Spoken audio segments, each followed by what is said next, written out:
Many of you have been aware and likely supported Maryland's efforts to address two of the worst bad actor pesticides in our state. If you haven't been following these issues lately, this update will address some recent details. Next. First, Maryland's Chlorpyrifos ban. The organophosphate chlorpyrifos was found to be highly toxic to children's developing brains and neurological systems.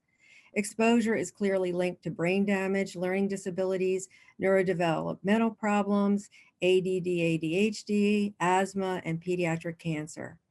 Many states are working in state legislatures to provide backstop protection after the current administration's overturning of a national chlorpyrifos ban.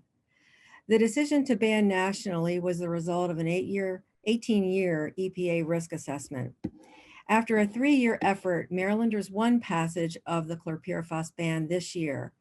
The bill passed in the final hours of the early adjourned session due to the pandemic, and it was one of the few environmental bills passed.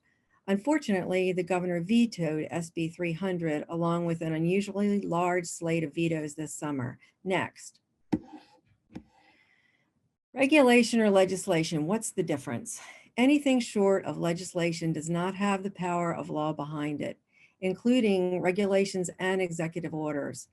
Regulations can be easily changed. They provide the public no legal protection or recourse as a law would. Our legislators understood the difference and passed SB 300. Next. We're starting to see a concerning trend with the pesticide industry promoting regulations and executive orders when it looks like legislation is gaining momentum to pass. This is what transpired in California and New York on chlorpyrifos bans, and we're starting to see more of such efforts, even in local Maryland jurisdictions. Maryland's babies, bees, and all life in the Bay watershed needs certain protection from chlorpyrifos. A large and growing number of Marylanders, organizations, and businesses are calling for an override of the governor's veto when the 2021 session resumes in January.